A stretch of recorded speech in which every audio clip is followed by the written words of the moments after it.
So, ladies and gentlemen, by 1958, we all knew that Hammer was en route to being the new horror masters from the UK. Now, this sequel to the original The Curse of Frankenstein, the studio's 57 adaptation of Mary Shelley's 1818 novel Frankenstein, or the Modern Prometheus, was the second installment to her Frankenstein series. Now, Revenge of Frankenstein, in glorious Technicolor, came out in 1958.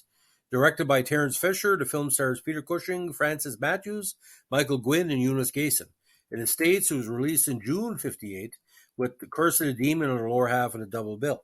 Now, written by Jimmy Sangster, produced by Anthony Hines, cinematography by Jack Asher, edited by Alfred Cox, music by Leonard Salzito, Hammer Film, distributed by Columbia, release was the 1st of June in the U.S., August 27, '58 in London, with 455,000 admissions in France. So again, very popular in the Gallic territories. Now in 1860, Baron Victor Frankenstein, sentenced to death, escapes execution by guillotine by having a priest beheaded and buried in his place with the aid of a hunchback named Karl.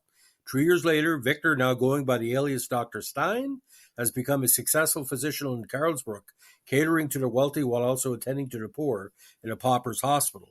Hans Cleve, a junior member of the medical council, recognizes Victor and, being admirer, requests an apprenticeship with him.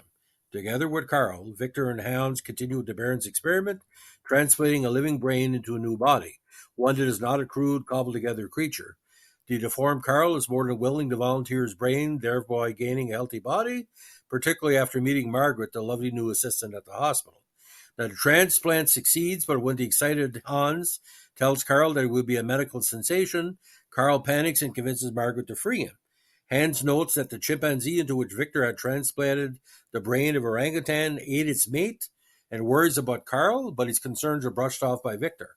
Karl flees from the hospital and hides in Victor's laboratory, where he burns his preserved hunchback body. He is attacked by a drunken janitor who takes him for a burglar, but manages to kill the man. Victor and Hans discover Karl is missing and begin searching for him. The next morning, Margaret finds Karl in her aunt's stable. While she goes to fetch Hans, Karl experiences difficulties with his arm and leg. When Hans and Margaret arrive, he is gone. At night, Karl ambushes and strangles a local girl. The next night, he rushes into an evening reception. Having redeveloped his deformities, he begs Victor for help using his real name of Frankenstein before he collapses and dies. Victor, disregarding Hans's pleas that he should leave the country, appears before the medical council, where he denies being the infamous Frankenstein. The unsatisfied counselors open Victor's supposed grave, only to discover the priest's body and conclude that the real Frankenstein is still alive. At the hospital, the patients violently attack Victor out of hatred, and Hans rushes his dying mentor to the lab. The police arrive to arrest Victor, but when Hans shows them Victor's dead body, they leave. Hans then transports Victor's brain to a new body that Victor had prepared earlier, which he made to resemble him.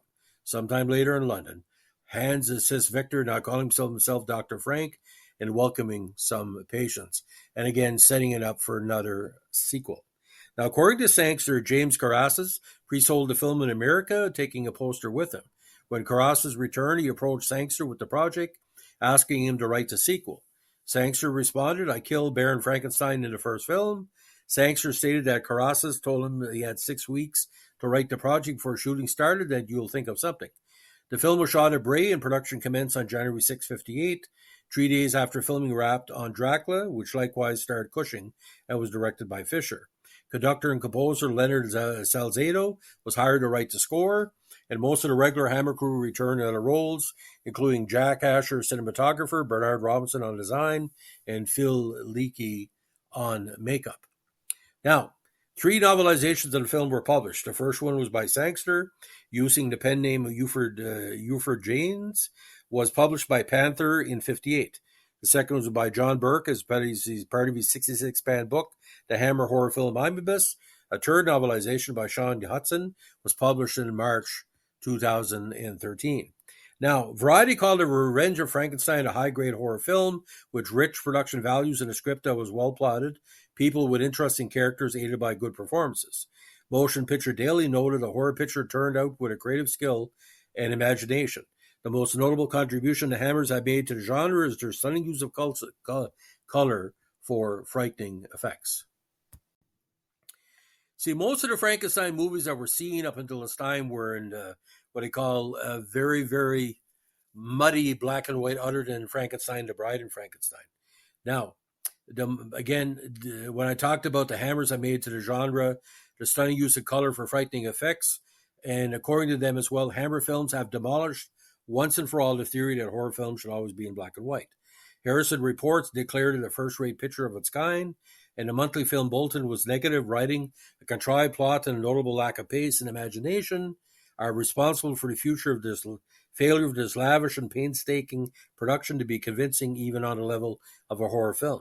Cushing's stylish and different performance serves only to underline the farcical effects of a crude and pedestrian handling of the little legitimate horror left. Now, as of October 2022, The Revenge of Frankenstein holds an 87% approval rating on the review aggregator website Rotten Tomatoes based on 15 reviews. So, the original Frankenstein movie, watch that first and this one to see. It's basically the same movies like Godfather 1, Godfather 2. But it's kind of weird, like body transmission. But why that was a plot hole? Why would the Hunchback take over a fresh body and then parlay his infirmities into a new body? I think basically that's kind of a stretch, because you got to figure this: DNA was not really even considered back then. So do the math on that. So it's the way it goes. So I saw that many, many years ago, again in French. I see a lot of my movies because on TVA, a late night showing of it on CBC, distributed, I think, by either a Columbia or Rank affiliate. I didn't have a chance to watch it, but I saw it in French. It was quite good. 3 stars out of 4, but Technicolor, boys, oh boys, very crisp movie. If you're looking for something with a good DVD player, like a Blu-ray or a good high-def TV, this is the movie for you. And again, for 1958, well put together. Thanks for listening. Bye.